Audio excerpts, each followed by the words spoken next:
जो इसरो है, नासा है, ये लोग भी बिलीव करते हैं कि ये जो हमारी स्पिरिचुअलिटी में महाविष्णु जी जो ब्रीथ करते हैं तो एक मल्टीवर्स, यूनिवर्स सब बनता है। साइंटिफिक थियरी के अगेंस्ट है। साइंस में जो मेजर नहीं कर सकते उसको नहीं एक्सेप्ट किया जाता है। अचानक अगर सन गायब हो गया तो हमारी पृथ्वी पे उसका क्या परिणाम होगा? 8 मिनट तक कोई फर्क नहीं पड़ेगा, उसके बाद फिर प्रॉब्लम चालू हो जाएगा। Basically will move in the direction of finishing only. हमारे यूनिवर्स में भी दूसरी जगह पे भी लाइफ हो सकती है, एग्जिस्ट कर सकती है, जैसे कि एलियंस हो गया, रेप्टाइल्स वगैरह, अलग अलग स्पीसीज। हमारा जो शास्त्रों में इसका बहुत प्रूफ मिलता है। ब्रह्मांड की शुरुआत कब, कहाँ, कैसे हुई थी, आज तक बहुत बड़ा सवाल है सबके लिए। ये भगवान ने बनाए या फिर ये बिग बैंग थियरी यही अंतिम सत्य है? पे साइंस के पास कुछ क्लैरिटी नहीं है अभी भी। ये ब्लैक होल क्या है और उसके अंदर है क्या उस चीज में? बहुत सारी मल्टीवर्स दिखा है कि एक ही बंदा यहाँ से वहाँ टेलीपोर्ट हो रहा है, अलग अलग चीज़ें। तो ऐसा सच में पॉसिबल है? कोई प्रूफ नहीं है। पहले हम सब बंदर थे, उसके बाद में हम इंसान बने, तो ये कहीं ना कहीं सत्य है या फिर ये भी एक बात है, मिथ है? हमने कहीं नहीं देखा कि किसी भी मंकी का कोई भी जनरेशन में जाकर के ह्यूमन पैदा हुआ। एआई के हेल्प से हम एलियंस को ढूंढ सकते हैं? नहीं, जब तक आपके पास डेटा नहीं रहेगा ना तब तक एआई आगे नहीं बढ़ सकता। क्या ये सब सच है या हम एक सिमुलेशन में जी रहे हैं? हमारे पास थोड़ा कंट्रोल है, बट ओवरऑल जो स्टेज है ना उस पर किसी और का ही कंट्रोल होता है। टाइम ट्रैवल संभव है? पॉसिबिलिटी है। आपने कहा कि जो बनता है वो डिस्ट्रॉय भी होता ही है, तो अभी हमारा ब्रह्मांड बना हुआ है, अगर वो कैसे डिस्ट्रॉय होगा? डिस्ट्रॉय होगा क्या? यूनिवर्स का एवरेज टेम्परेचर है दैट इज अराउंड -271 डिग्री। सो पूरा यूनिवर्स फ्रीज्ड हो जाएगा, तो and that will be the end of the creation. क्या भविष्य में इंसान दूसरे ग्रहों पे बच सकते हैं? यहाँ से जाके नहीं बच सकते। ब्रह्मांड का सबसे बड़ा रहस्य क्या है? सबसे बड़े राज तो हम लोग हैं। थोड़ी दिनों में पृथ्वी का सच में आकार और पृथ्वी में बहुत बड़ा प्रॉब्लम्स आने वाला और पृथ्वी डिस्ट्रॉय होने वाली है।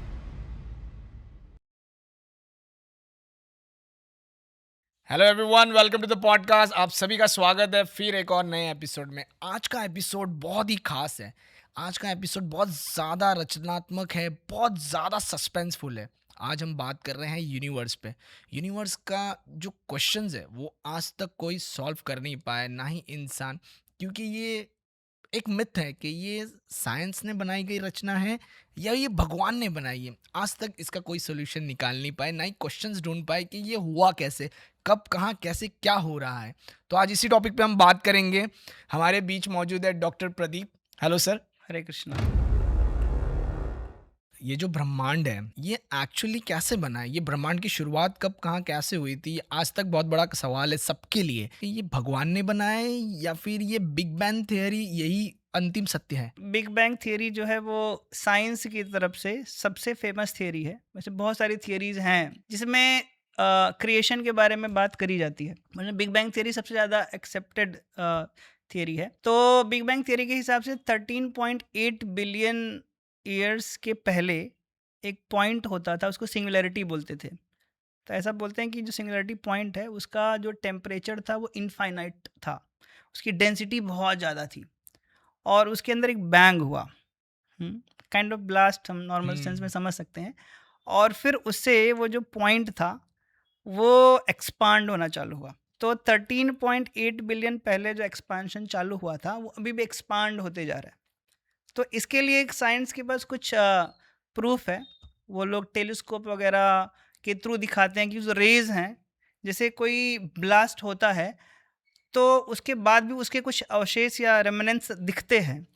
क्या दिखता है? जैसे ब्लास्ट हुआ तो कुछ चिंगारियाँ उड़ती दिख सकती हैं, कुछ आवाज़ें भी दिख सकती हैं, अभी तक ऐसा इको साउंड जैसा। तो ऐसा भी साइंस जो है कुछ बोलता है, या साइंस में हम लोग बोलते हैं कि कुछ रेज हैं जिसको हम लोग परसीव कर सकते हैं, और वो इस थियरी को सपोर्ट करती है कि बिग बैंग करके हुआ था और ये अभी भी होते जा रहा है, और यूनिवर्स जो है अभी भी वो बनते जा, मतलब एक्सपांड होते जा रहा है।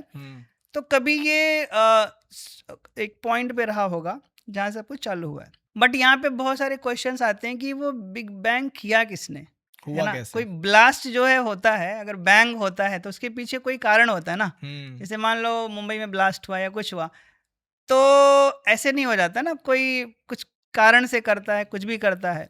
So it's like basically big bang बताता है कि बच्चा पैदा हो गया, बट उस का या उसका बर्थ सर्टिफिकेट दे देता है, बट उसका पेरेंट्स कौन है वो नहीं बताता है। सो बिग बैंग के पहले क्या था, बिग बैंग के तुरंत बाद जो इतना सुंदर क्रिएशन हो गया, वो वहाँ पे साइंस के पास कुछ क्लैरिटी नहीं है अभी भी।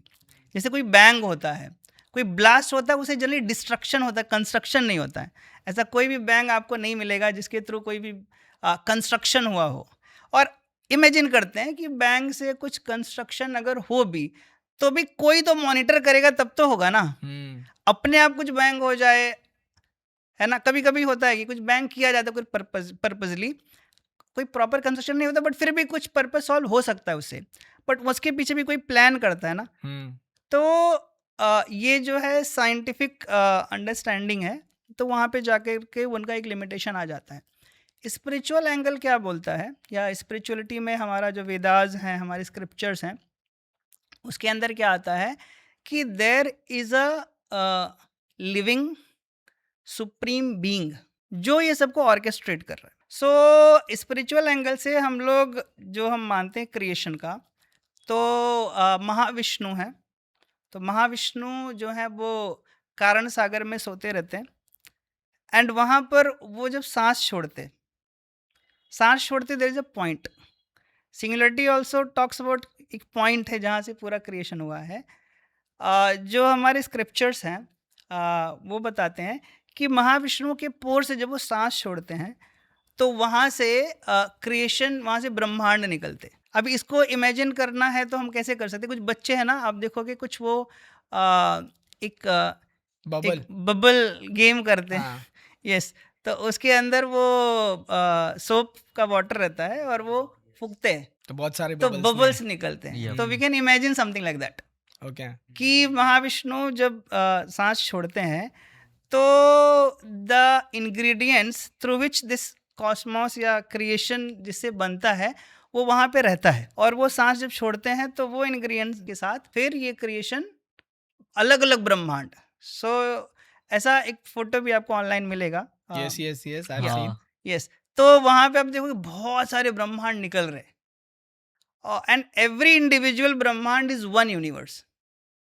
और फिर अगेन वो जो यूनिवर्स बन गया है, so it's again inactive state में रहता है। वो इनएक्टिव स्टेट मतलब अभी उसके अंदर कुछ क्रिएशन नहीं है, कुछ प्लानिटरी सिस्टम नहीं है। देन इट कम्स कि Mahavishnu again enters in that universe और उसके अंदर जाते हैं। सो जैसे हमारा शरीर चलता है, क्योंकि गीता कहती है कि हमारे अंदर जीवात्मा जब तक रहती है तब तक शरीर चलता है। जैसे जीवात्मा चली गई, जैसे शरीर इनएक्टिव हो जाता है। जैसे फ़ैन है, अभी फ़ैन के अंदर अगर इलेक्ट्रिसिटी है तो वो फ़ैन चलेगा, जैसे वो इलेक्ट्रिसिटी गई वो बंद। सिमिलरली महाविष्णु का एक एक्सपांशन है जिसको गर्भोदक्षय विष्णु बोलते हैं।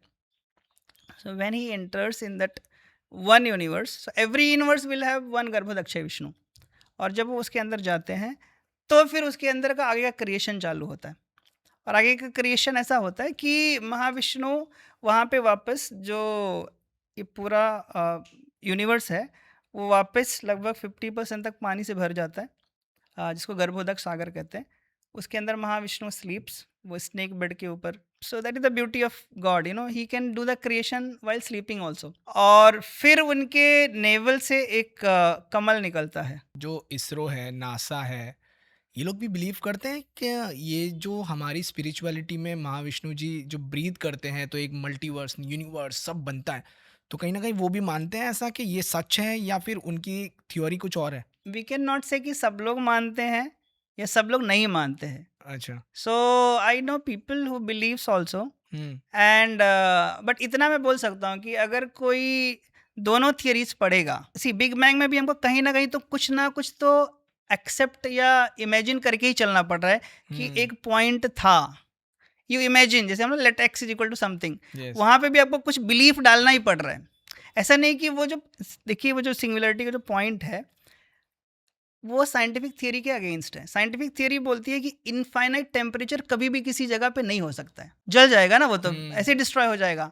बट बोलते नहीं, वो सिंगुलरिटी पॉइंट में इनफाइनाइट टेम्परेचर था, इनफाइनाइट डेंसिटी इमेजरेबल था, यानी इतना डेंसिटी था जो मेजर नहीं कर सकते।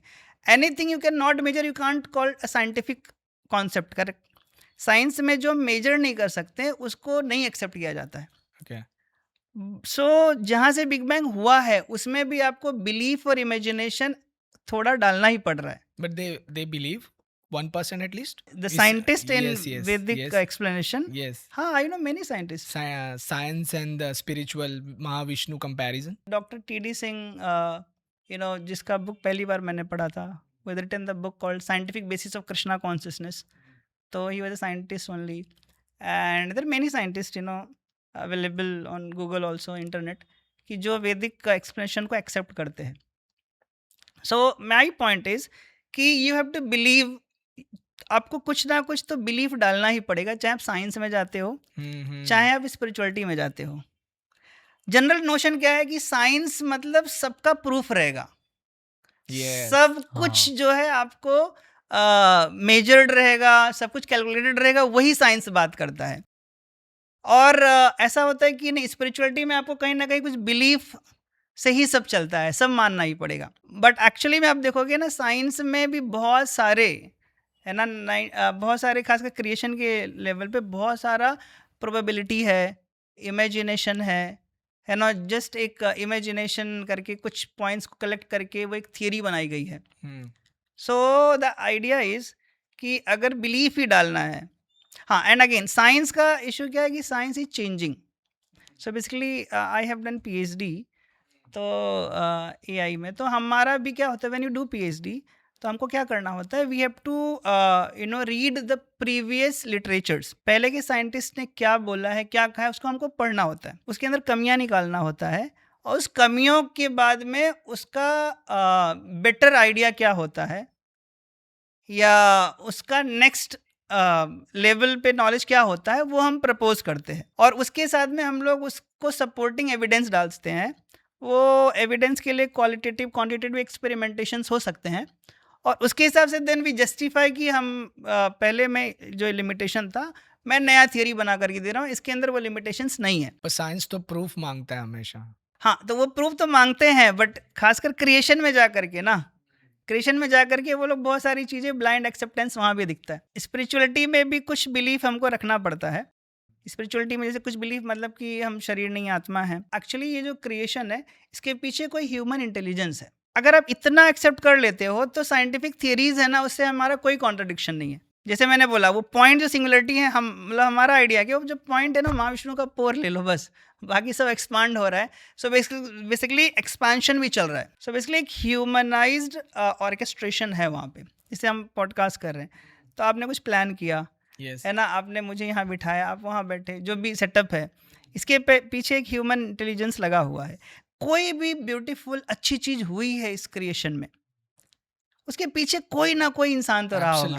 Absolutely. Yes. तो फिर ये अनसाइंटिफिक हो जाएगा कि इतना सुंदर क्रिएशन जो है वो ऐसे ही हो गया. और मुझे लगता नहीं है कि ह्यूमन इतना सुंदर क्रिएशन कभी कर सकता है. तो ये Correct. किसी ना किसी बड़ी एनर्जी या तो फिर आप जैसे बोल रहे महाविष्णु के द्वारा ही की जा सकती है. There is divine being. उसी डिवाइन बीइंग को हम लोग भगवान बोलते हैं. हो सकता है दूसरे रिलीजन में उसको गॉड या अल्लाह बोलते हैं, या फिर और स्पेसिफिक जाएंगे तो हम उनको महाविष्णु या कृष्णा या राम जो बोल सकते हैं. They are all same. ये ब्रह्मांड इतना बड़ा है, तो आपने कहा कि वो सब महाविष्णु से निकलता है, तो इसकी कोई सीमा है, कोई अंत है इसका, कि ये अनंत एकदम कभी खत्म ही नहीं होगा ये? साइंटिफिक अंडरस्टैंडिंग जो है, साइंटिफिक अंडरस्टैंडिंग है कि देयर इज ऑब्जर्वेबल यूनिवर्स, कि जहाँ तक हमारा रीच है ना, जहाँ तक हमने अभी तक पता करा हुआ है, जहाँ तक हमारे जो इंस्ट्रूमेंट्स हैं, साइंटिफिक इंस्ट्रूमेंट्स हैं, वो एक रेंज तक पहुँचे हुए हैं, तो वहाँ तक फाइनाइट है. बट साइंस बिलीव्स कि हाँ, उसके बाहर जहाँ तक हम समझ पाए हैं उसके बाहर भी अभी यूनिवर्स है. सो बेसिकली साइंस में there is a limited understanding, वहाँ तक का समझ हमने लिया है. बट साइंस में हम मानते हैं कि इसके पीछे भी और बहुत सारा चीज़ है जो हिडन है, जहाँ तक हम नहीं पहुँचे, और देयर इज़ अ पॉसिबिलिटी कि हम वहाँ तक नहीं पहुँच पाए. तो वो ये प्रूव करता है कि इनफाइनाइट हो सकता है ओवरऑल यूनिवर्स. स्पिरिचुअल अंडरस्टैंडिंग क्या है? स्पिरिचुअल अंडरस्टैंडिंग में देयर इज अ भौतिक संसार और आध्यात्मिक संसार. भौतिक संसार is a subset of the entire spiritual sky, जो आध्यात्मिक संसार है उसके अंदर का ही हिस्सा है जो कि भौतिक संसार है। तो मटेरियल क्रिएशन, जो साइंस है मटेरियल क्रिएशन के को ही समझ सकता है, क्योंकि स्पिरिचुअल क्रिएशन समझना ऐसे भी इम्पॉसिबल है, क्योंकि हम मटेरियल क्रिएशन का भी कुछ ही % समझ पाएँ। जो मटेरियल क्रिएशन होता है उसका क्रिएशन होता है, मेंटेनेंस होता है और उसका डिसोल्यूशन होता है। जो गॉड हम बोलते हैं ना, जनरेटर, ऑपरेटर, डिस्ट्रॉयर। तो गॉड वो इस संसार को क्रिएट करते हैं, जनरेट करते हैं, इसको मेंटेन करते हैं और फिर एक समय आने के बाद इसको डिस्ट्रक्शन हो जाता है। सो ये एक साइक्लिक प्रोसेस है। सो स्पिरिचुअलिटी में या एज पर स्क्रिप्चर्स और वेदास, मटेरियल यूनिवर्स जो है, मटेरियल वर्ल्ड जो है वो लिमिटेड है, लेकिन जो स्पिरिचुअल यूनिवर्स है या स्पिरिचुअल जो स्काई है वो अनलिमिटेड है। ऐसा कहीं कहीं पे वर्णन भी मिलता है कि 1/4 like approximately 25% is material creation and rest is spiritual creation and spiritual creation is unlimited. So इस तरीके से हम इसको समझ सकते हैं। तो फिल्मों में दिखाया जाता है कि बहुत सारे मल्टीवर्स है। आपने देखा होगा एवेंजर्स मूवी वो सब में तो बहुत सारे मल्टीवर्स दिखाए कि एक ही बंदा यहाँ से वहाँ टेलीपोर्ट हो रहा है, अलग अलग चीज़ें। तो ऐसा सच में पॉसिबल है? मल्टीवर्स अलग अलग अलग अलग एक ही जैसे बहुत सारी जगहें होती हैं? सो साइंस में मल्टीवर्स का कोई प्रूफ नहीं है कि मल्टीवर्स करके होता है।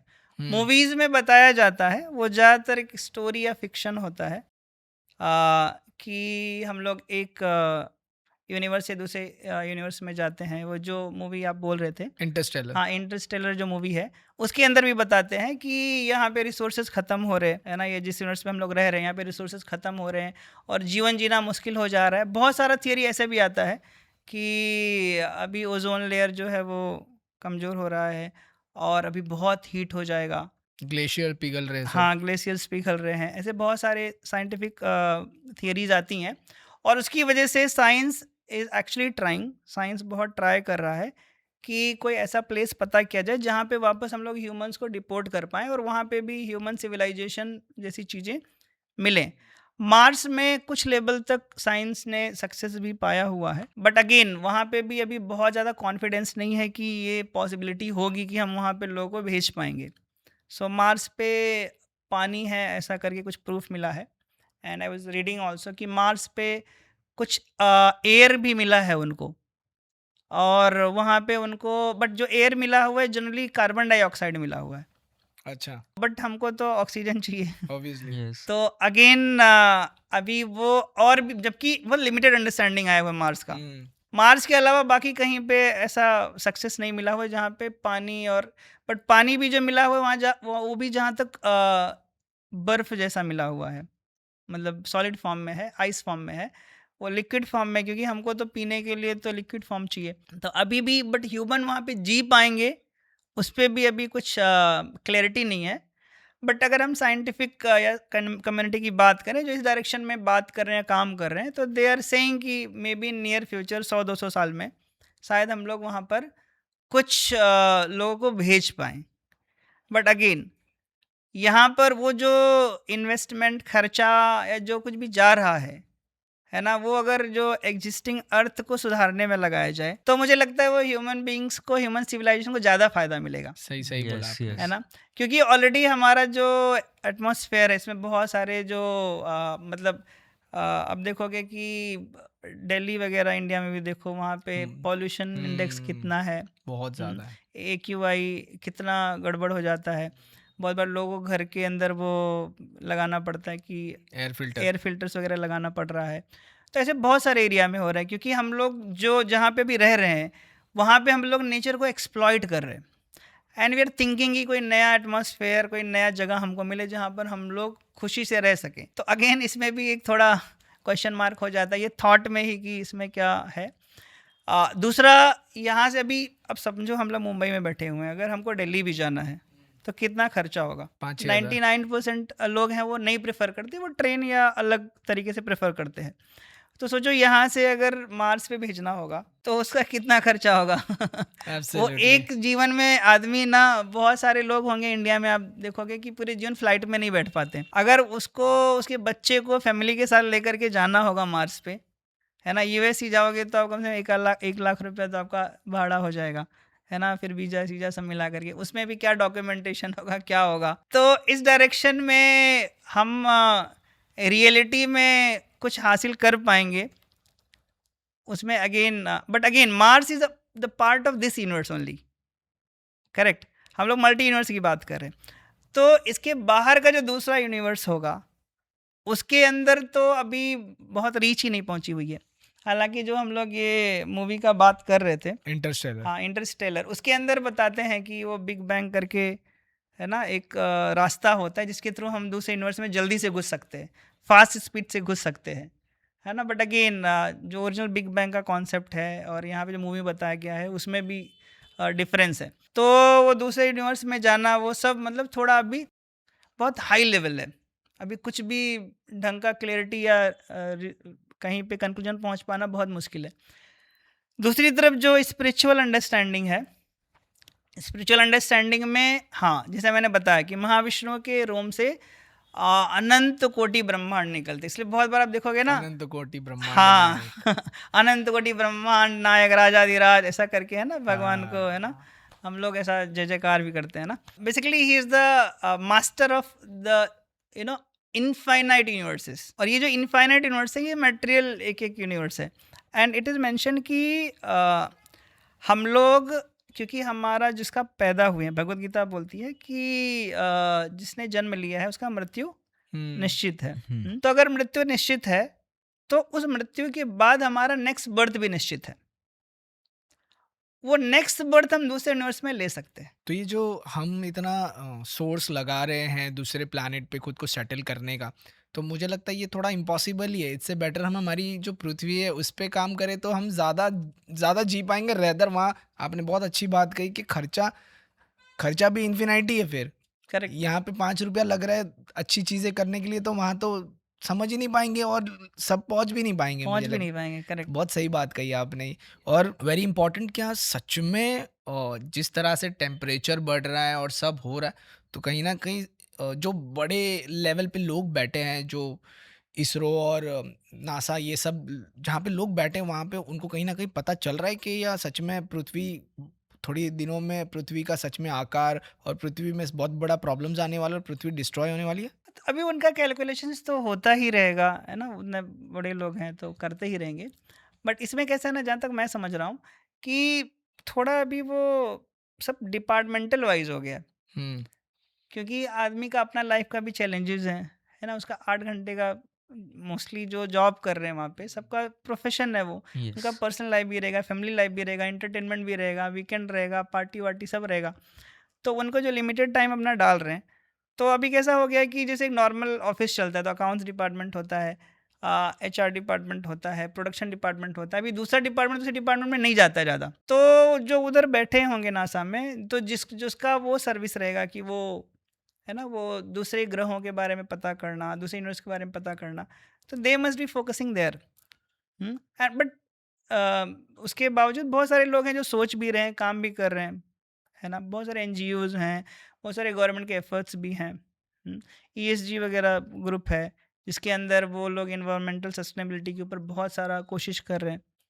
तो चीज़ें तो हो रही हैं, बट वो अगेन कि हम लोग जैसे यूनिवर्स के बारे में बात कर रहे हैं, उधर कहाँ तक पहुँच पाएंगे, है ना, वो एफर्ट। हाँ, नॉलेज के लेवल पे मैं मानता हूँ कहीं ना कहीं आगे बढ़ने में कोई बुराई नहीं है।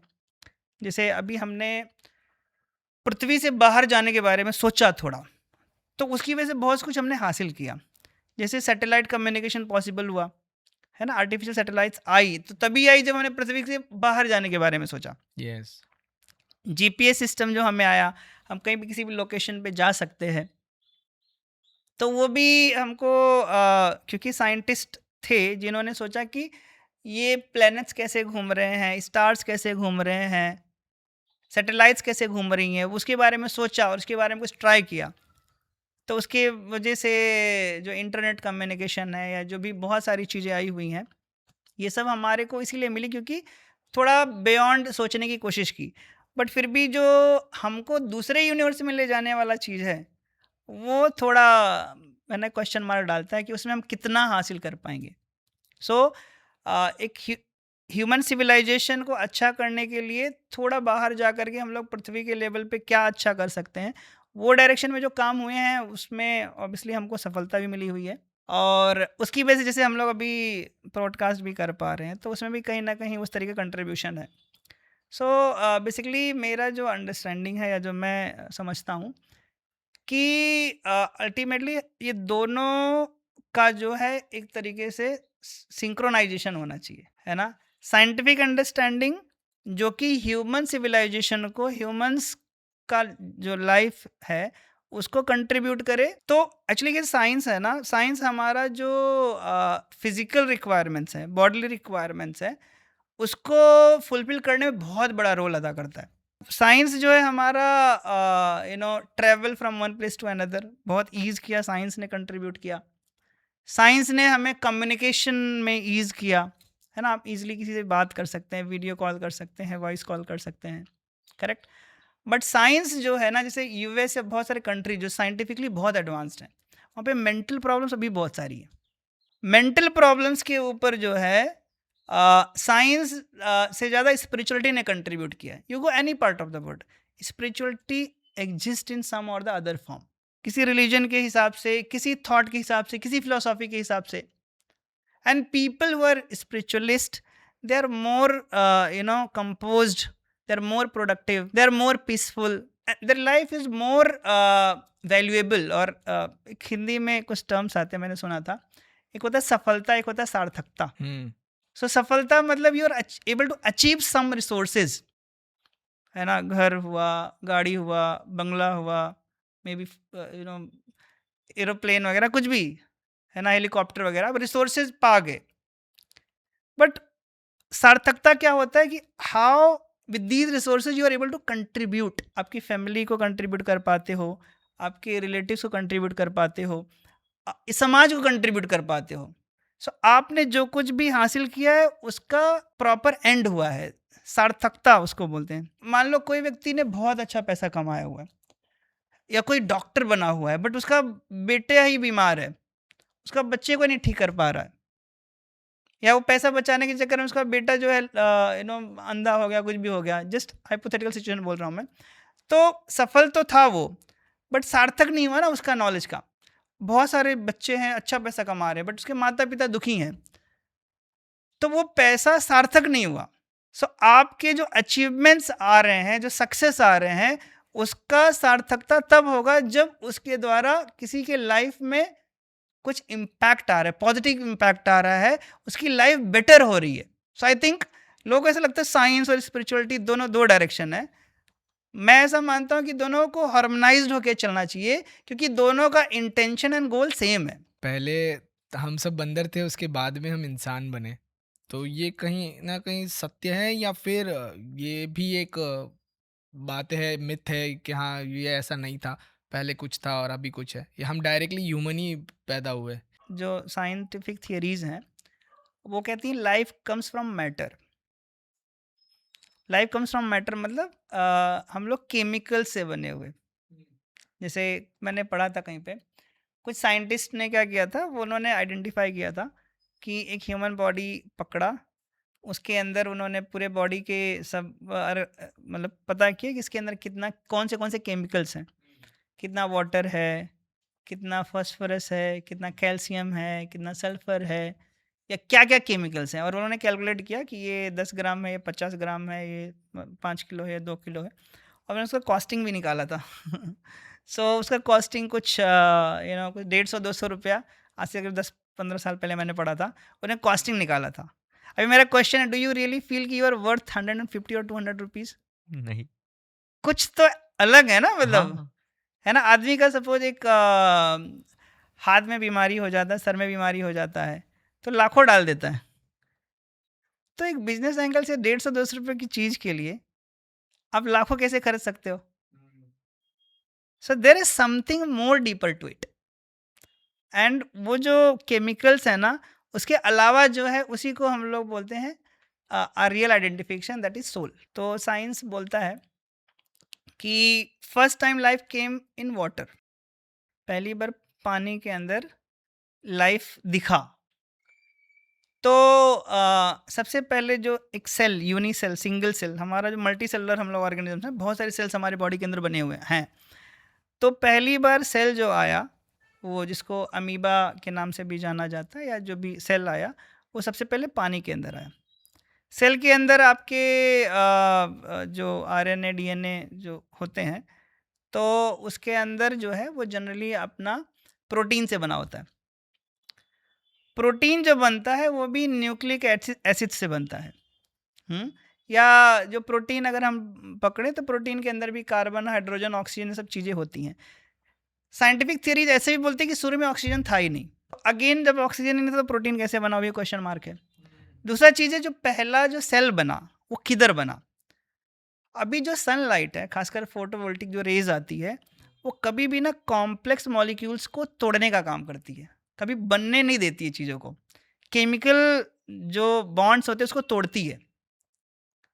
यानी कि ये कार्बन, हाइड्रोजन, ऑक्सीजन को साथ में मिल करके प्रोटीन नहीं बनने देगी वो। अगर सनलाइट के अंदर ऐसा कुछ बनने की कोशिश भी हुई रहेगी। अगर अब दूसरा ऑप्शन क्या है कि भाई सनलाइट में नहीं, पानी के अंदर बना रहेगा, तो वाटर भी यूनिवर्सल सॉल्वेंट माना जाता है। पानी भी चीज़ों को घुलाता है, वो उसको बनने नहीं देता है, उसको ब्रेक करता है। यानी कि अगर पहला चीज़, तो वो शुरू में आता है, कहीं थियरीज की ऑक्सीजन थी ही नहीं, मान लेते हैं कहीं से आ भी गई हो, तो कार्बन, हाइड्रोजन, ऑक्सीजन कहीं से आ भी गया हो। कार्बन तो मिलता है, कार्बन बहुत सारी, मतलब आप मून जाओ कहीं भी, कार्बन तो मिल जाता है। हाइड्रोजन भी शायद मिल जाएगा। मान लेते हैं कार्बन, हाइड्रोजन, ऑक्सीजन रहा भी होगा, तो ये सब जो है फिर सनलाइट में नहीं बनी अगर, तो मतलब कहीं ज़मीन के अंदर या पानी में बनी रहेगी। अब पानी के अंदर भी पानी भी उसको बनने नहीं देगा, तो वहाँ पे भी वापस कि कहीं ना कहीं इमेजिन करना पड़ता है कि कुछ तो एक सेटलमेंट लेयर बना होगा, जहाँ पे जा करके ये केमिकल रिएक्शन ऐसे हुए रहेंगे कि वो पहला जो है सेल बना होगा। फिर आपको वहाँ पे बिलीव डालना ही पड़ेगा। फिर आपको थोड़ा अनसाइंटिफिक होना पड़ेगा, है ना, थोड़ा बिलीव डालना ही पड़ेगा।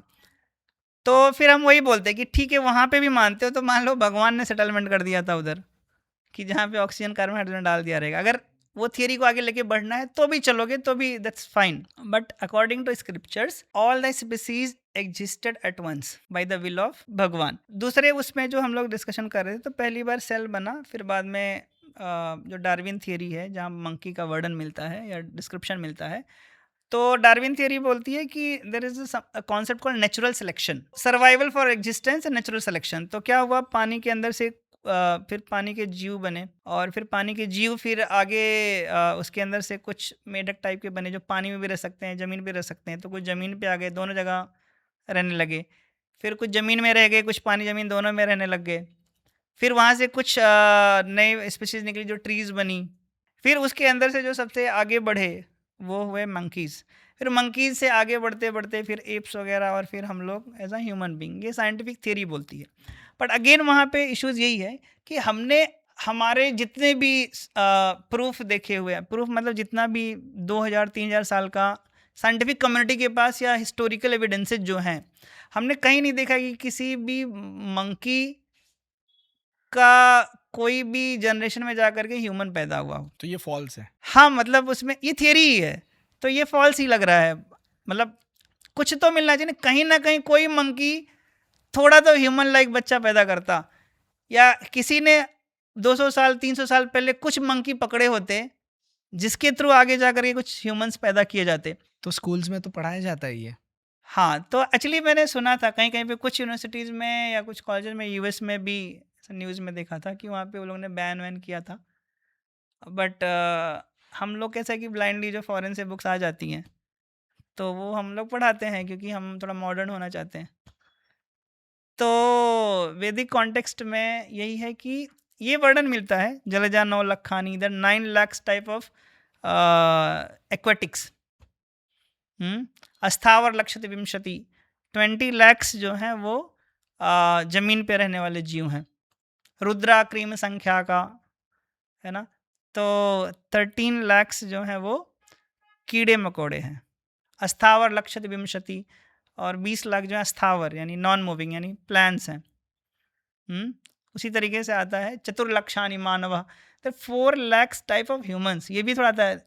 साइंस में तो ह्यूमंस को एक ही स्पीसीज माना जाता है, बट स्पिरिचुअल बुक्स में हमको मिलता है कि देर 4 lakhs type of humans.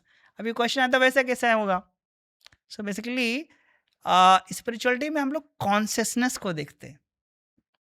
You will find humans, कुछ ऐसे इंसान होते हैं जो दूसरे को हेल्प करने में खुश होते हैं, कुछ होते हैं दूसरे को दुख देने में खुश होते हैं। तो स्पिरिचुअल एंगल में इनमें डिफरेंशिएट किया जाता है। ये जो जितने प्लैनेट्स हैं, हर प्लैनेट पे टाइम जोन अलग है। चलो वो माना कि वो प्लैनेट है। पृथ्वी पे इतने सारे अलग अलग कंट्रीज हैं, तो पृथ्वी तो एक ही है, तो सब में अलग अलग टाइम जोन कैसे? हाँ, वो तो सन और मून का जो रिवोल्यूशन है। सो बेसिकली जो पृथ्वी है वो सन को घूम रही है, और जो मून है वो पृथ्वी को घूम रहा है। तो इसकी वजह से जो मॉर्निंग हो रहा है, क्योंकि पूरी पृथ्वी पर घूम रही है, जब घूम रही है तो साइक्लिक घूम रही है, तो साइक्लिक में घूम रही है, तो सन की तरफ जो पोर्शन दिखता है वहाँ पे डे होता है, और जो पोर्शन सन के दूसरे डायरेक्शन में रहता है वहाँ पे नाइट हो जाता है। तो इसलिए जब मॉर्निंग होता है तो वो कंट्रीज़ वहाँ को अपना टाइम ज़ोन के हिसाब से वैसा बना लेती है। तो इस तरीके से अलग-अलग, जैसे अभी हम लोग इंडिया में बैठे हुए हैं, तो अभी हमारा लगभग 3:30 दोपहर का बज रहा है। तो यूएस वगैरह में अभी कहीं-कहीं पे थोड़ा इंडिया में तो एक टाइम ज़ोन है, यूएस में तो एक ही कंट्री में 3-3 टाइम ज़ोन चलते हैं। कहीं पे ऐसा भी है ना कि एक बीच में आके नहीं दिन है नहीं रात है, ऐसा भी कोई एक पॉइंट है ना? हाँ, करेक्ट। जहाँ पे सूरज की रोशनी ही नहीं हाँ। पहुँचती बहुत है। सारी जगह है जहाँ पे 24 घंटा जो है पूरा दिन ही दिन रह जाता है, बहुत सारी जगह तो हाँ। 24 घंटा रात ही रात रह जाता है। तो वो बेसिकली इसमें वो जो अर्थ है ना, उसका कौन सा एरिया सन को एक्सपोज हो रहा है, कौन सा एक्सपोज नहीं हो रहा है, ये पूरा उस पर मैटर करता है। और हमारा ब्रह्मांड तो इतना बड़ा है, उसमें बहुत सारे रहस्य छुपे हुए हैं, बहुत चीज़ें होगी जो अब तक मिली नहीं होगी। यस। पर जो अभी मिला है, अभी मैंने थोड़े दिन पहले इंटरनेट पे फोटो देखा था ब्लैक होल वगैरह का। तो एग्जैक्टली ये ब्लैक होल क्या है और उसके अंदर है क्या उस चीज़ में? ये यूनिवर्स में बहुत सारे स्टार्स हैं, और वो स्टार्स है ना, उसके अंदर वो एनर्जी प्रोड्यूस करती है। उसके अंदर कुछ केमिकल रिएक्शंस होते हैं जिसके थ्रू वो एनर्जी प्रोड्यूस करते हैं। जब वो एनर्जी प्रोड्यूस करना बंद कर देते हैं, एक टाइम आता है कि जब वो एनर्जी प्रोड्यूस करना बंद कर देते हैं। जब एनर्जी प्रोड्यूस करना बंद कर देते हैं तो उससे क्या होता है, उनका जो ग्रेविटी होता है, उनका ग्रेविटी बढ़ने लगता है, और वो ग्रेविटी बढ़ने से वो क्या होते हैं, वो एकदम कॉम्पैक्ट हो जाते हैं, श्रिंक होने लगते हैं। और जब श्रिंक हो जाते हैं तो वो ब्लैक होल बन जाते हैं। सो ब्लैक होल्स जो हैं वो एक तरीके से कुछ स्टार्स ही होते हैं, और स्टार्स जनरली वो घूमते घूमते हैं, बट एक टाइम आता है कि जब वो एनर्जी प्रोड्यूसिंग कैपेबिलिटी अपनी खो देते हैं, तो फिर वो उनका ग्रेविटेशन इतना ज़्यादा हो जाता है, फिर अगल बगल में कोई भी चीज़ जाएगी ना उसको खींच लेंगे, यहाँ तक कि लाइट को भी खींच लेते हैं वो लोग। तो इसलिए डार्क दिखते हैं वो लोग। तो ऐसे जितने भी चीज़ें या हैं जो एक उम्र के बाद, इसको हम लोग ऐसे भी समझ सकते हैं, जैसे हमने बात किया शुरू में क्रिएशन का, तो जनरेट हुआ, फिर कुछ दिन चलेगा, फिर उसका जो डिसोल्यूशन होगा। सो बेसिकली ये ओवरऑल क्रिएशन का है कि महाविष्णु के यहाँ से निकला, फिर वो मेंटेन हुआ, फिर एक टाइम के बाद वो डिसॉल्व होकर वापस महाविष्णु के पोर में चला जाएगा। तो उसी तरीके से इसके अंदर बैठे हुए जितने बहुत सारे स्टार्स हैं, तो स्टार्स का भी एक लाइफ टाइम होगा कि जब वो स्टार्स बने होंगे, वो स्टार्स अभी सस्टेन होके चल रहे हैं, एक टाइम आएगा कि जब उनके अंदर जो एनर्जी प्रोड्यूसिंग कैपेबिलिटी है, जिसकी वजह से वो पूरा प्लेनेटरी सिस्टम के अंदर वो प्रॉपर मेंटेन होके चल रहे हैं, फिर उसके बाद क्या होगा कि उनका जब एनर्जी प्रोड्यूसिंग कैपेबिलिटी चला जाएगा तो वो श्रिंक हो जाएंगे, श्रिंक होंगे, उनका ग्रेविटी बहुत ज़्यादा हो जाएगा, और दैट टाइम वुड बी उनका एक तरीके से डेथ टाइम बोल सकते हैं, ऐसा कुछ हम लोग। तो डार्क एनर्जी और डार्क मैटर जो है, ये इतना रहस्यमय कैसे है? क्यों पता नहीं लगा पा रहा है कोई? डार्क मैटर और डार्क एनर्जी का जो कॉन्सेप्ट है वो ऐसा है कि हम लोग को अभी पूरा जो यूनिवर्स का जितना ह्यूमन रीचेबल यूनिवर्स हमने समझा हुआ है, वो 5% ही समझा हुआ है। तो कितना पेंडिंग बचा? 95। 95% पेंडिंग बचा।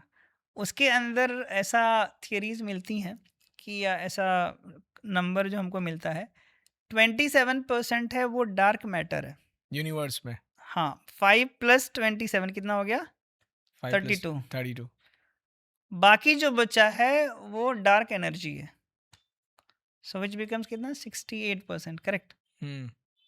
तो जो बाकी ये 27% है, मतलब हम जितना भी देख रहे हैं ना, सब कुछ समझ पा रहे हैं, ये सिर्फ 5% है।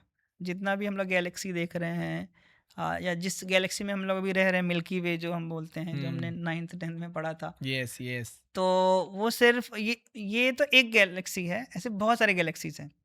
ये सब कुछ मिला करके सिर्फ 5% ही जितना हम अभी तक समझ पाए हैं। बट अभी जो मैटर है ना, मैटर का कैसा है कि मैटर्स उनके अंदर ग्रेविटेशनल एनर्जी होता है, ग्रेविटेशनल फोर्स होता है। इसी तरीके से जैसे हम सब के अंदर ग्रेविटेशनल फोर्स है। तो जो पृथ्वी का लेकिन ग्रेविटेशनल फोर्स बहुत, तो जितना बड़ा मास होगा उसका उतना ग्रेविटेशनल फोर्स होगा। इस तरीके से अभी जो डार्क मैटर है, तो डार्क मैटर का कॉन्सेप्ट ऐसे आया हुआ है कि ऐसी ग्रेविटेशनल फोर्सेस एक्सपीरियंस होती हैं कि वो कहाँ से वो फोर्स आ रही है वो समझ में नहीं आ रहा है। तो वो डार्क मैटर है। बेसिकली मास या मैटर है वो ग्रेविटेशनल फोर्स डालता है, पर हम बहुत सारे प्लैनेट्स स्टार्स देख रहे हैं जिसके अंदर से ग्रेविटेशनल फोर्स आती है, वो ग्रेविटेशनल फोर्स अप्लाई करते हैं। जैसे आप मून की विसिनिटी में जाओगे तो आपको मून का ग्रेविटेशनल फोर्स आपको खींचेगा। अर्थ में है तो अर्थ खींच रहा है। ऐसे अलग अलग प्लैनेट्स स्टार्स के पास आप जाओगे तो उनका ग्रेविटेशनल फोर्स आपको खींचेगा। बट ऐसे बहुत सारे ग्रेविटेशनल फोर्सेस हैं कि वो कहाँ से आ रही हैं समझ में नहीं आ रहा है। तो वो जो उन ग्रेविटेशनल फोर्सेस के सोर्सेज है ना, जो पता ही नहीं है, उसको डार्क मैटर बोलते हैं। तो ऐसा भी है क्या, बहुत सारे मैंने ऐसा सुना है, बहुत सारे अलग अलग प्लैनेट्स के अलग अलग मून्स हैं, तो ये भी ट्रूथ है?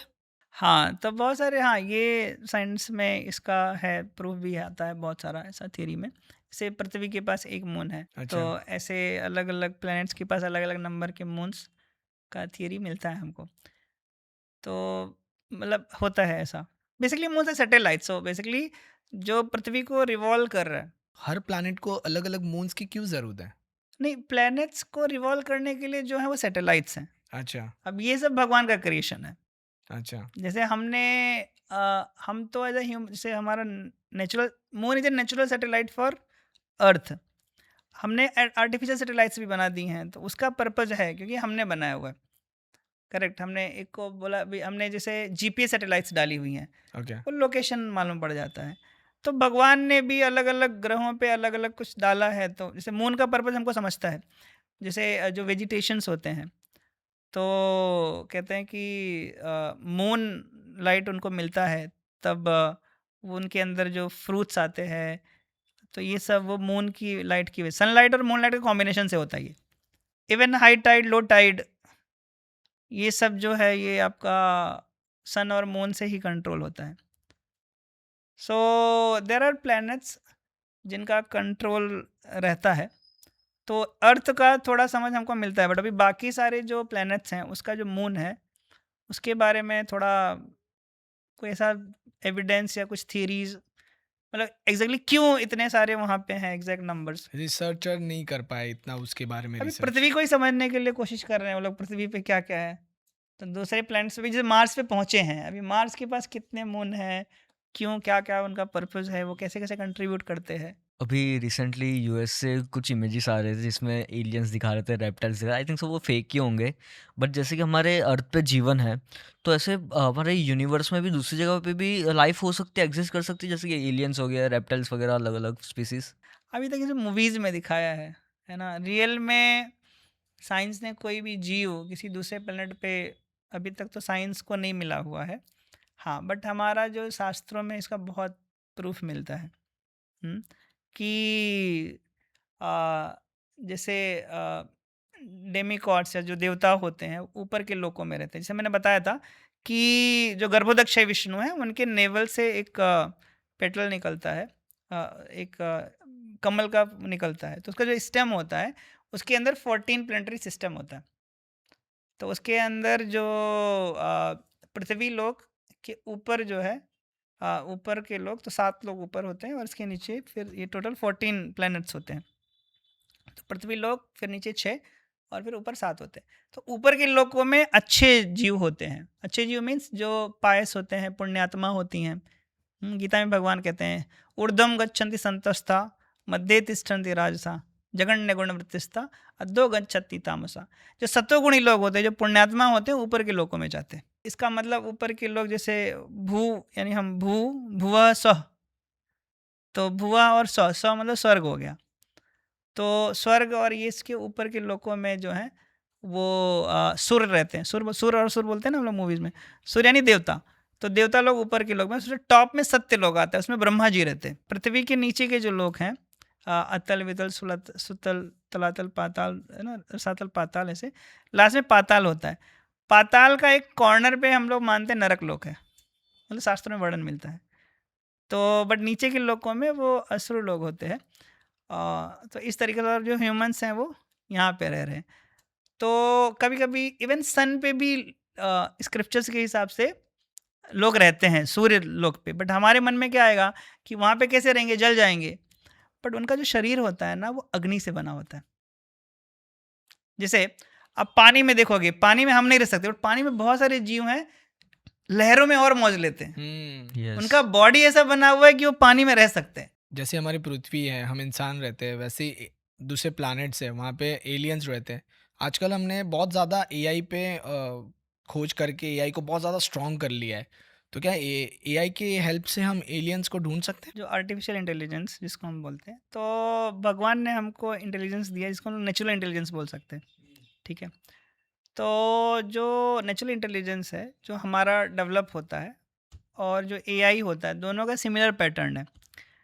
तो पैटर्न क्या होता है कि हम लोग क्या करते हैं, हम लोग दुनिया को देखते हैं, यानी वहाँ से हम लोग डेटा उठाते हैं, आँखों से डेटा लेते हैं, कान से डेटा लेते हैं, है ना।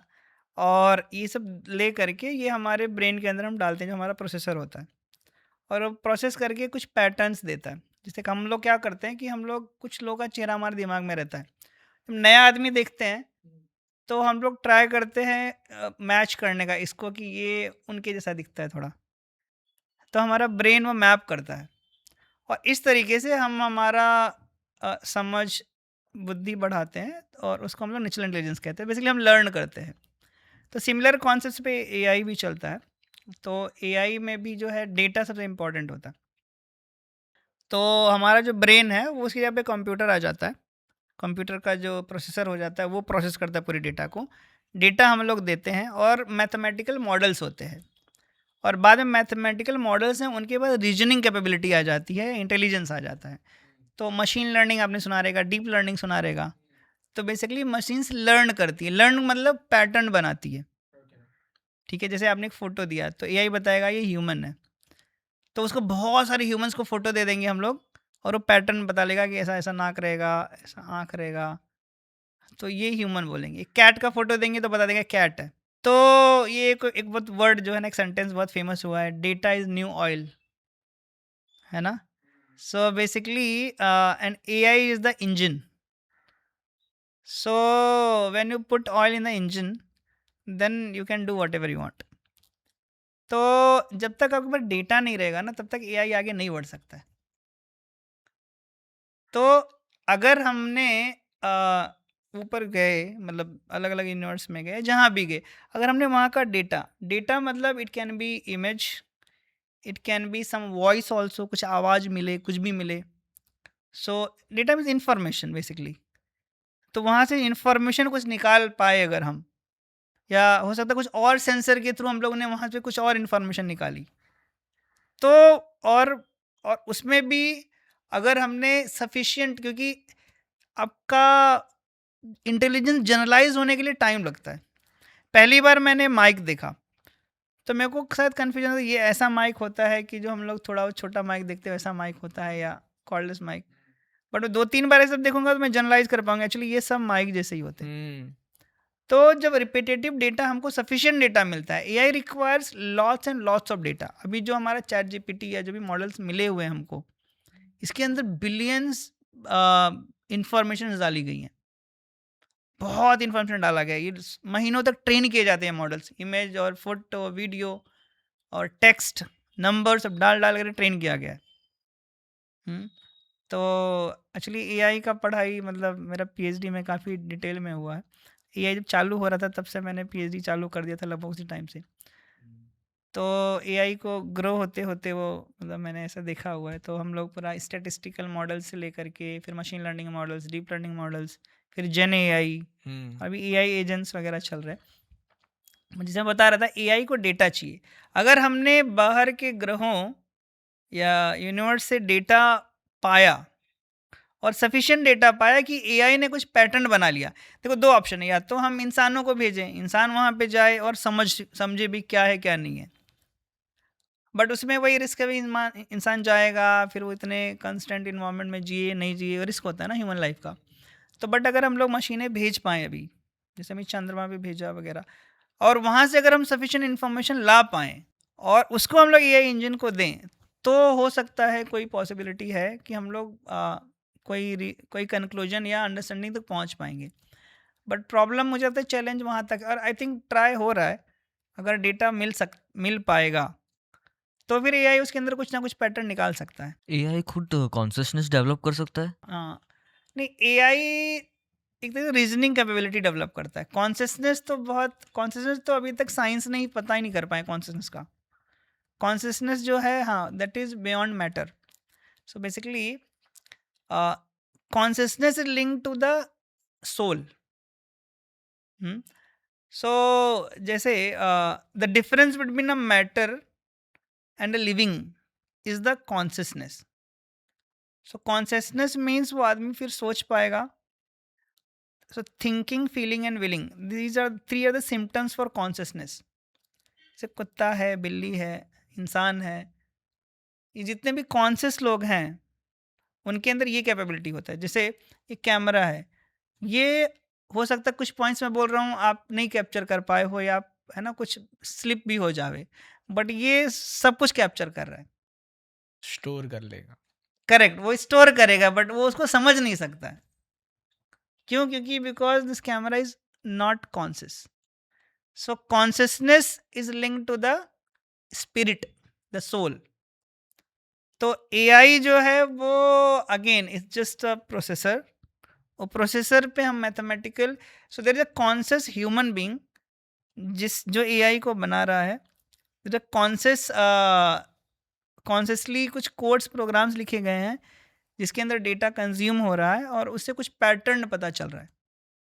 और वो पैटर्न जो है वो जो पैटर्न है उसके थ्रू वो जो मॉडल बना है उसके हिसाब से उसको नया इनपुट मिलता है तो वो डिसीजन दे देता है। जैसे हम लोग मॉल्स वगैरह में जाते हैं तो ऑटोमेटिक डोर ओपन होते क्लोज होते, तो हमको लगता है अरे ऑटोमेटिक है, बट उसके पीछे कोई इंसान है जिसने वो पूरा प्रोग्रामिंग करा हुआ है, वो मशीन बनाई हुई है। तो एआई और कॉन्शियसनेस दोनों अलग अलग दुनिया की बातें हैं। Consciousness is generally spiritual subject matter.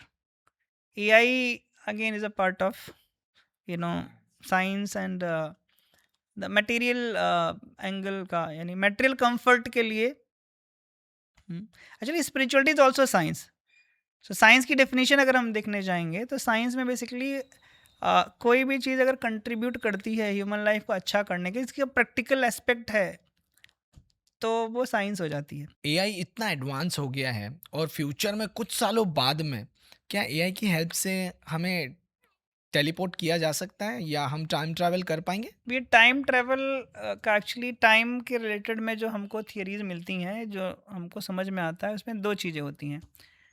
एक तो जो है कि अलग अलग जो प्लैनेट्स होते हैं, प्लैनेट्स के ऊपर उसका ग्रेविटी कितना होता है उसके हिसाब से जो टाइम स्लो या फास्ट होता है। इंडिया पे जो 15 डेज होता है या अर्थ पे, वो मून का एक 1 डे होता है। करेक्ट। तो ये थियरी ऑफ रिलेटिविटी की जो हम बात करते हैं, तो उसी तरीके से तो कोई भी प्लैनेट के ऊपर अगर ग्रेविटेशनल फोर्स ग्रेविटी ज़्यादा है, तो उसका टाइम है ना स्लो जाता है। एक्चुअली इसमें एक बहुत इंटरेस्टिंग हमारे स्क्रिप्चर्स में मिलता है। ब्रह्मा जी का जो 1 डे होता है, ये कैलकुलेशन थोड़ा स्लो समझने की कोशिश करते हैं, थोड़ा कॉम्प्लिकेटेड है। ब्रह्मा जी का जो 1 डे होता है, वो उसका कैलकुलेशन ऐसा होता है कि अभी हम लोग कलयुग में रह रहे हैं, करेक्ट? सो कलयुग का जो एज है दैट इज़ 4,32,000 ईयर्स। कितना? 4,32,000 years. अब 4,32,000 को हम लोग लेट्स के इक्वल टू 4,32,000, तो 2k इज इक्वल टू द्वापर युग। So it becomes 8,64,000 years, correct? 3k जो होगा that will be your Treta युग। 3 times 4,32,000। 4k इज सतयुग। एंड ये चारों को हम लोग साथ में ऐड करेंगे तो ये 10k हो जाएगा, करेक्ट? 4, 3, 2 और 1। तो ये जो 10k है यानी 43 लाख जो भी होगा, this is called चतुर्युगा।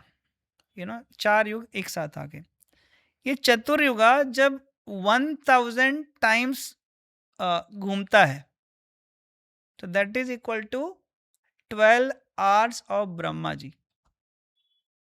So we can imagine कि जो सत्यलोक है उस पर ग्रेविटी कितना होगा कि वहाँ पे टाइम बहुत स्लो चल रहा है। तो प्रॉपर हमारे स्क्रिप्चर्स में इसका वर्णन मिलता है। वैसे ही ब्रह्मा जी का 12 आवर्स का नाइट भी होता है। And this clearly matches with the theory of relativity of Einstein.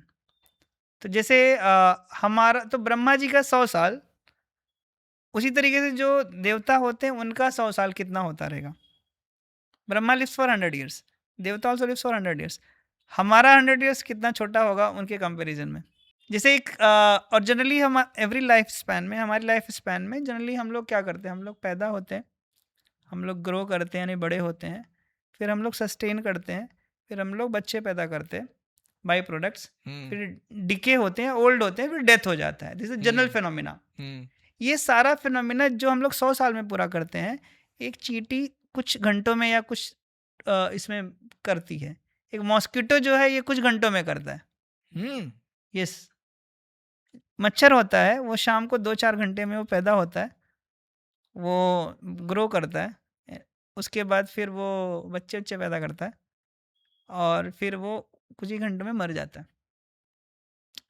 वही सेम ये जो स्टेजेस मैंने बोले, ये सारे स्टेजेस एक बिल्ली है वो कुछ सालों में करती है, कुत्ता और ज़्यादा सालों में करता है।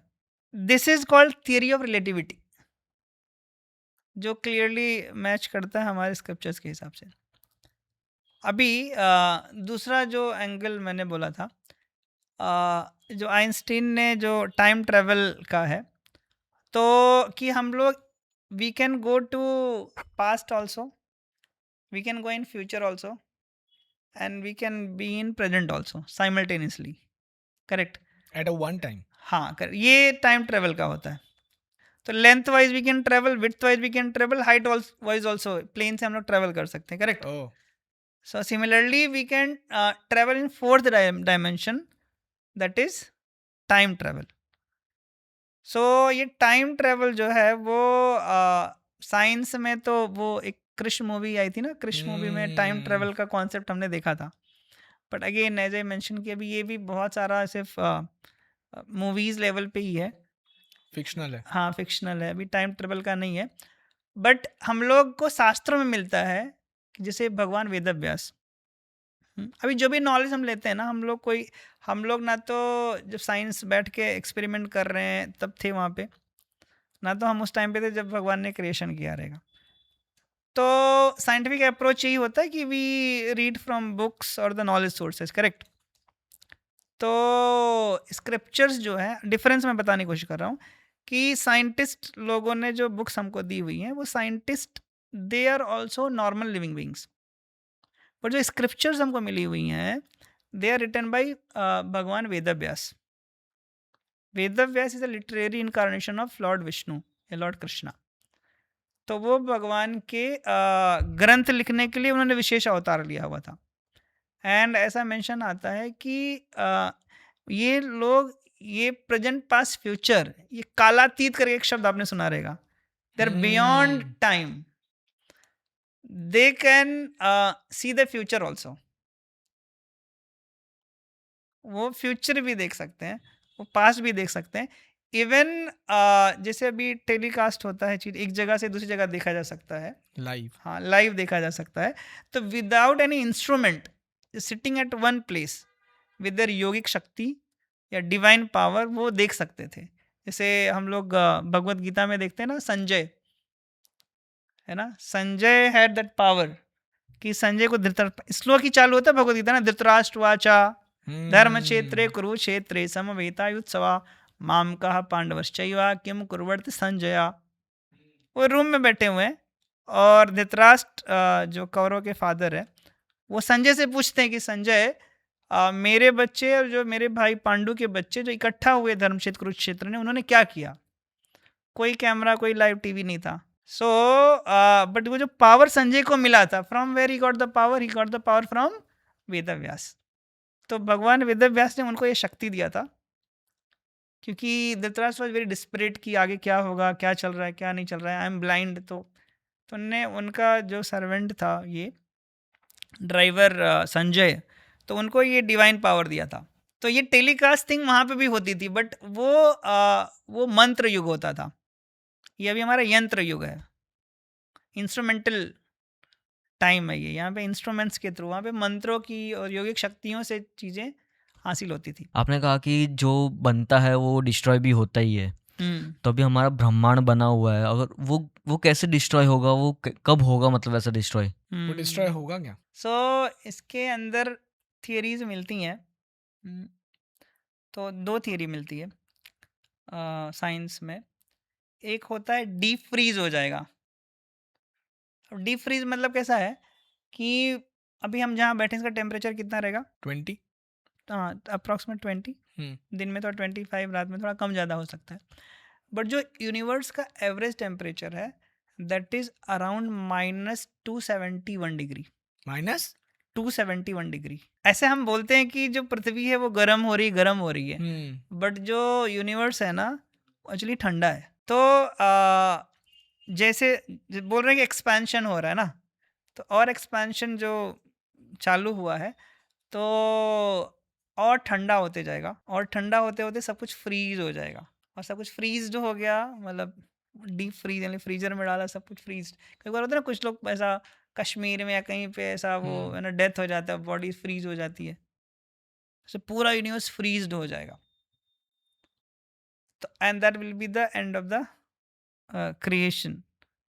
दूसरा जो है कॉन्सेप्ट जो हमारे वैदिक शास्त्रों से महाविष्णु से मैच होता है वो है कि अभी जो जो यूनिवर्स है वो एक्सपांशन मोड में है. बाद में कॉन्ट्रैक्शन मोड में आएगा. एक लिमिट तक वो फैलेगा, जैसे एक रबर होता है ना, स्ट्रेच. खींचेंगे स्ट्रेच, हाँ स्ट्रेच वाला एक्सपांड होते जा रहा है. बाद में एक लिमिट तक जाएगा फिर वापस वो लौटेगा. वो साइक्लिक प्रोसेस होगा. तो वापस एक्सपांड होगा फिर वापस कॉन्ट्रैक्ट होकर के वापस छोटे पॉइंट पे आ जाएगा, फिर एक्सपांड होगा. So there can be a cyclic process. ये भी एक थियरी है. अब ये हमारे शास्त्रों से मैच होती है कि महाविष्णु सांस छोड़ रहे हैं और वापस सांस ले रहे हैं. तो ये साइंस बिलीव करता है इस चीज पे? हाँ, साइंस का ही थियरी है ना ये. एक्सपेंशन और कॉन्ट्रैक्शन का थियरी है कि वो सिंगुलरिटी से भी एक्सपेंशन मोड में है. ये साइंस जो है ये हमारी स्पिरिचुअल जो किताबें हैं जिसमें सब पहले से ही लिखा हुआ है, तो कहीं ना कहीं वो उन किताबों से रेफरेंस लेता है. साइंस में सब हमारे आपके जैसे ही लोग हैं ना, तो इंडिविजुअल्स हैं. अभी हर आदमी का जो है वो कैसा बचपन से ब्रॉटअप है, उसका बिलीफ सिस्टम क्या है. तो as I mention in the start only कि बहुत सारे साइंटिस्ट हैं दे आर वेरी स्पिरिचुअल. अभी जो हमारा जो जो चंद्रयान यस. जब हमने लॉन्च सक्सेसफुली किया. सक्सेसफुली लॉन्च किया था, तो उसके बाद जो इसरो के साइंटिस्ट थे वो लोग सब तिरुपति बालाजी में गए, उन्होंने दर्शन किया. तो other many scientist they are very spiritual. वहाँ पर भी आप देखोगे जब चंद्रयान में कुछ इशू हो रहा था, दे वर प्रेइंग टू गॉड। यस तो इवन जो डॉक्टर्स हैं दे आर ऑल्सो साइंटिस्ट, जैसे ना साइंस से ही तो पढ़ा ना उन्होंने, वो भी एक बार के बाद बोल ही देते हैं ना कि अब भगवान से प्रे करो। यस यस तो ह्यूमन अभी तक यूनिवर्स की ऐसी कौन सी खोज है जो अभी तक कर नहीं पाया है? ऐसे तो ह्यूमन ने बहुत ज़्यादा एक्सपांशन किया हुआ है, पर ऐसा कौन सा सीक्रेट है जो आज तक मतलब जो मिथ बना हुआ है और वो खोज नहीं कर पाया और वो चाह रहा है कि वो ये खोजे? मुझे लगता है वो जो आपने बात किया था, वो डार्क मैटर डार्क एनर्जी वाला है ना, हम्म। वो अभी कुछ क्लैरिटी नहीं है। वो खुद ऐसे नाम ही डार्क रख दिया उन लोगों ने अच्छा। कि उसमें जो है, एंड आई थिंक वहाँ पे science spirituality can give answers कि वो जो डार्क में है, जो बोल रहे हैं कि कुछ एनर्जी है जो काम कर रही है, कुछ मैटर हैं जो अभी भी ग्रेविटी दे रहे हैं। सो वो जो है वो कुछ स्पिरिचुअल पावर्स ही हो सकते हैं। हम्म, तो जैसे नॉर्मली जो हमारे स्क्रिप्चर्स बोलते हैं, जैसे सन है या मून है, वो सब गॉड होते हैं। इवन ब्लैक होल के बारे में भी जो अपन बात कर रहे थे, तो ऐसे सारे स्टार्स हैं, प्लैनेट्स हैं, उन there that is control by one god, और वो गॉड का लाइफ टाइम होता है। ओके। तो जब तक वो जिंदा रहते तब तक वो चलता है, और जब उनका लाइफ टाइम ख़त्म होता है फिर वो डिसोल्यूशन मोड में चला जाता है। तो इवन ब्लैक होल का भी लिमिटेड ही, मतलब कॉन्शियसनेस भी ऐसी चीज़ है जो साइंस अभी नहीं पहुंच पा रही है वहाँ तक। जैसे कि हमारी पृथ्वी हमारे मूव होती है, तो जैसे कि अभी कभी दिन होता है कभी रात होता है, तो अगर हमारे जो दूसरे भी प्लैनेट्स जो मूव होते हैं, तो उसकी वजह से हमारे जो अर्थ पे जो जीवन है उस पे कोई प्रॉब्लम होती है या तो कुछ फर्क पड़ता है उससे? साइंटिफिक जो हमारे पास इंफॉर्मेशन है उसके हिसाब से हमारा सन और मून का इम्पैक्ट हमको पता चलता है। बेसिकली जो हाई टाइड्स लो टाइड्स जो हम देखते हैं ना, तो जब अमावस्या, हाँ अगेन ये भी मैच करता है हमारा कि वो अमावस्या में हाई टाइड लो टाइड होता है और पूर्णिमा में हाई टाइड लो टाइड होता है। ये जो है हमको पहले से हमारे स्क्रिप्चर्स में हमको मिलता ही है, और वो आज भी मैच करता है। तो उस टाइम पे हमारा जो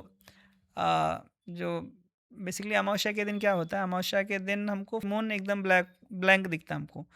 तो उस टाइम पे जो हमारा अर्थ है, अर्थ और सन के बीच में मून आ जाता है, तो उस समय हमको डार्क हो जाता है। और सिमिलर सिचुएशन बनता है पूर्णिमा के दिन, जब अर्थ है वो सीधा, है ना, एक्सपोज होता है जब मून से, तो मून फुल लाइट देता है हमको, और इस टाइम पे हमको हाई टाइड लो टाइड हमको दिखाई देता है।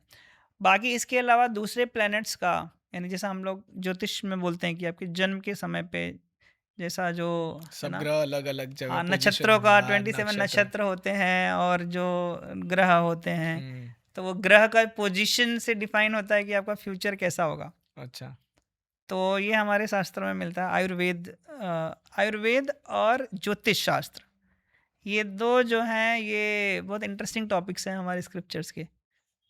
क्योंकि लोग है ना हेल्दी रहना चाहते हैं, हेल्थ के लिए लोग कितना खर्चा कर रहे हैं, और people want to know what is in my future, हमारे भविष्य में क्या छिपा हुआ है, अगर वो मालूम पड़ जाए, जो टाइम ट्रेवल तो इसके लिए ये लोगों के अंदर ये भावनाएं रहेंगी, इसके लिए हमारे शास्त्रों ने, आचार्यों ने ये हमको ये दो बुक्स या दो लिटरेचर्स हमको दी हुई है। वहाँ पे हमको ये सारे इफ़ेक्ट्स मालूम पड़ता है, बट ऐसा कोई प्रूफ साइंस में नहीं आता है कि कोई पैदा हो रहा है तो उस समय वो क्या इफ़ेक्ट बाकी के प्लैनेट्स या बाकी स्टार्स क्या डाल रहे हैं, ऐसा साइंस में हमको कोई डायरेक्ट प्रूफ नहीं मिलता है। बट हमारे स्क्रिप्चर्स में तो बहुत सारा है, सूर्य का दशा क्या है, आपका चंद्र कौन से घर में है, चंद्रमा कौन से घर में है, और बाकी के एक्चुअली नाम है ना, आप देखोगे सेम है लगभग, जो ग्रहों के नाम जो हमारे साइंस में भी मिलता है हमको, सोम मंगल बुध, है ना, यस यस। और हमारे इसमें भी जो ग्रह मिलते हैं, हमारे स्क्रिप्चर्स में जो मिलते हैं वो सेम है, बट इफ़ेक्ट जो है वो हमारे स्क्रिप्चर्स में आता है बट वहाँ पे नहीं आता है। सो एक्चुअली जो मेजर डिफरेंस है ना वो यही है कि हम लोग डिवाइन पावर को बिलीव करते हैं स्क्रिप्चर्स के अंदर, और जो साइंस है वो डिवाइन पावर एक्चुअली वो उसको मानती नहीं है, मानती नहीं मतलब पर्सनल लेवल पे लोग मानते हैं, बट एज अ साइंस है, अगर वो मानने लगेंगे तो फिर आगे वो करेंगे क्या, है ना? जैसे अगर आप ओनरशिप, अगर आप अपने ऊपर ओनरशिप नहीं लोगे तो फिर आप आगे बढ़ने का आपका थोड़ा मोटिवेशन कम हो जाएगा ना। तो शायद इसलिए साइंस लोग बहुत डिटेल में अंदर से मानने के बाद भी शायद बाहर से वो लोग दिखाते हैं कि नहीं मानते। अचानक अगर सन गायब हो गया तो हमारी पृथ्वी पे उसका क्या परिणाम होगा? 8 मिनट तक जो लाइट का ट्रेवल है, हम्म 8 मिनट तक हम जीवित रहेंगे। जीवित रहेंगे मतलब 8 मिनट तक कोई फ़र्क नहीं पड़ेगा, क्योंकि सनलाइट जो निकली रहेगी ना, वो सनलाइट जो सन प्लेनेट से निकलती है पृथ्वी पहुंचने को उसको 8 मिनट लगता है। उसके बाद फिर प्रॉब्लम चालू हो जाएगा, फिर सब डार्क हो जाएगा। और उसके बाद जो है पूरा, मतलब एनर्जी का जो सोर्स है हमारे लिए सबसे मेजर वो सन ही है। और उसके बाद फिर लाइफ मतलब बहुत क्या होगा, लाइक वो basically will move in the direction of finishing only. Scriptures में हमको मिलता है, वो आप सब लोग को अच्छे से पता रहेगा। हनुमान जी ने एक बार जो बचपन में सन थे को तो खा गए थे। हाँ, सूर्य को जो है वो निकल गए थे। तो वो सिचुएशन मिलता है वहाँ पे जब हनुमान जी सूर्य को फल समझ करके खा लिए थे, और उस समय पूरा केओस हो गया था, है ना? सब पूरा सब पृथ्वी पे अंधेरा हो गया, है ना? हमने बहुत सारा टीवी में भी, सीरियल्स में भी देखा रहेगा, है ना? हनुमान जी यस का रामायण में भी इसका वर्णन मिलता है, मतलब यस मूवी में भी दिखाया गया है, रामानंद सागर का मूवी। और तो उस समय फिर सारे देवी देवता सब आ जाते हैं। और वहाँ पे पहले वो मारुति नंदन थे ना, वो तो मारुति उनके पिताजी। तो वहाँ पर फिर जो इंद्र रहते हैं, वो इंद्र उनके ऊपर जो है एक प्रहार करते हैं, तो इसको हनु बोलते हैं। तो इसके ऊपर चोट लगा, इसलिए उनका नाम हनुमान हो गया। अच्छा तो हाँ, फिर वहाँ पे फिर ये होता है, फिर सब देवी देवता आते हैं, सब ये करते हैं, फिर हनुमान जी मान जाते हैं, फिर सूर्य को रिलीज़ करते हैं, और उसके बाद फिर सब नॉर्मल हो जाता है। सो बेसिकली सूर्य का, सनलाइट का बहुत इम्पैक्ट है, यहाँ तक कि फोटोसिंथेसिस जो होता है, जो हमको फ्रूट्स मिलते हैं, जो पेड़ पौधे हैं या जो वनस्पतियाँ हैं, जो प्लांट्स हैं, ये सारे अपना खाना पीना जीना जो बनाते हैं, क्योंकि हम लोग प्लांट्स पे निर्भर करते हैं ना। हम लोग जो खाना वाना खाते हैं वो सब प्लांट से खाते हैं, जो जीव जंतु भी हैं वो भी पेड़ पौधों से बहुत सारे डिपेंड रहते हैं। तो अगर पेड़ पौधे ही मर जाएंगे, सनलाइट उनको नहीं मिलेगा, उनका फोटोसिंथेसिस ही नहीं होगा, फिर वो जो कार्बन डाइऑक्साइड बना हुआ है वापस ऑक्सीजन में वो फोटोसिंथेसिस के थ्रू ही बनता है, तो आप सब जगह कार्बन डाइऑक्साइड ही रह जाएगा, जैसे हम सांस क्या लेंगे। सो बेसिकली सूर्य अगर हमको सनलाइट नहीं मिलेगी, so basically I mean days में मुश्किल से मतलब 8 मिनट के बाद सब कुछ डिक्लाइन होना चालू हो जाएगा, and then it can go hardly few days I think. तो प्रभु जी, एक कलाकारी रैपिड फायर हो जाए। आपको 3 सेकंड मिलेंगे हर प्रश्न का उत्तर देने में। Are you ready? यस।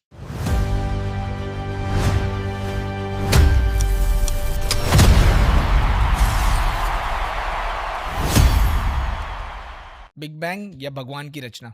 भगवान की रचना। एलियन है या नहीं है? एलियन तो नहीं, बट दूसरे ग्रहों पे जीवन होता है, सो एलियन में भी टाइम ट्रैवल संभव है? नहीं, ब्लैक होल या worm hole? Mostly black hole. क्या चांद पे या मंगल पे, दोनों में से किस पे जीवन पॉसिबल है? मंगल पे फिलहाल तो लग रहा है। नासा या इसरो, कौन सा बेस्ट है? इसरो ऑब्वियसली, बट मतलब बीइंग इंडियन, बट नासा भी अच्छा कर रहा है। ब्रह्मांड का अंत होगा? मटेरियल क्रिएशन का एंड है, स्पिरिचुअल क्रिएशन जो है वो there is no end to it. क्या ब्रह्मांड में सिर्फ हम ही है? ब्रह्मांड में है, अलग अलग जीव हैं, दे आर डिवाइन पीपल, सुर असुर सब लोग हैं। अगर कभी फ्यूचर में आपके सामने एलियन आ गया तो क्या सवाल करोगे? हरे कृष्णा। मल्टीवर्स या सिंगल यूनिवर्स? मल्टीवर्स। क्या भविष्य में इंसान दूसरे ग्रहों पे बच सकते हैं? यहाँ से जाके नहीं बच सकते, बट यहाँ पे ऑब्वियसली डेथ होने के बाद तो ऑब्वियसली जा सकते हैं दूसरी जगह पे। क्या समय सबसे बड़ी ताकत है? यस, भगवता में भगवान कहते हैं कि कालो अस्मि। तो भगवान जो है खुद कहते हैं, हे अर्जुन मैं काल हूँ, और मेरी शक्ति से पृथ्वी का शुरुआत और अंत होता है। अभी आपको मौका मिले तो ब्लैक होल में जाना चाहोगे? नहीं, गोलोक में जाना चाहेंगे। अगर आपको 24 आवर्स के लिए कोई इसरो या नासा ऑफर करे कि अंतरिक्ष में घूमने का मौका मिले तो जाना चाहोगे? जाएंगे। क्या डार्क मैटर सही में मौजूद है? डार्क मैटर है, बट हमारे लिए जो डार्क लग रहा है, जिसको हम डार्क मैटर बोल रहे हैं, I think that is known by the divine people. क्या सपनों का कोई कनेक्शन है कॉस्मिक एनर्जी से? पॉसिबिलिटी है, क्योंकि जो कॉस्मिक है, जो कॉस्मॉस है, उसका इफेक्ट है कॉस्मॉस पे एक्चुअली। एज ए मेंशन कि कॉस्मॉस में डिवाइन बीइंग्स रहते हैं और उनका इफेक्ट जो है हमारी लाइफ में है। That is known in our astrological calculations में है ऐसा वर्णन। सूर्य या चंद्र कौन ज्यादा आकर्षित है? ऑब्वियसली सूर्य। क्या इंसान अमर हो सकता है? So actually soul is immortal but body has to die. अगर आपको कोई सुपर पावर मिले तो क्या करना चाहोगे? मैं कोशिश करूँगा कि मैं जितने भी अच्छे अच्छे जगह हैं इस दुनिया में, सब जगह पे जल्दी सब जगह घूम लूँ। क्या ये सब सच है या हम एक सिमुलेशन में जी रहे हैं? So basically whatever is happening, there a divine energy and divine people जिसके हिसाब से चीज़ें हो रही हैं। सो हमारे पास थोड़ा कंट्रोल है, बट ओवरऑल जो स्टेज है ना, एक स्टेज पे ड्रामा होता है तो थोड़ा मूव होने का कंट्रोल आर्टिस्ट के पास होता है, बट पूरा जो स्टेज होता है उस पर किसी और का ही कंट्रोल होता है। ब्रह्मांड का सबसे बड़ा रहस्य क्या है? सबसे बड़े राज तो हम लोग हैं। एक वर्ड में यूनिवर्स को डिफाइन करना हो तो कौन सा वर्ड है? Amazing creation by the creator. बहुत अच्छा रहा सर आपके साथ ये सेशन, और बहुत सारी क्वेश्चन के आंसर हमारी ऑडियंस को मिले होंगे आई होप। और हम अगले पॉडकास्ट में फिर एक नए गेस्ट के साथ नया टॉपिक, नए क्वेश्चन, नए सवाल लेकर आएंगे। तब तक के लिए सब्सक्राइब कर लेना कलाकारी कलाकारी टॉक्स टॉक को। को।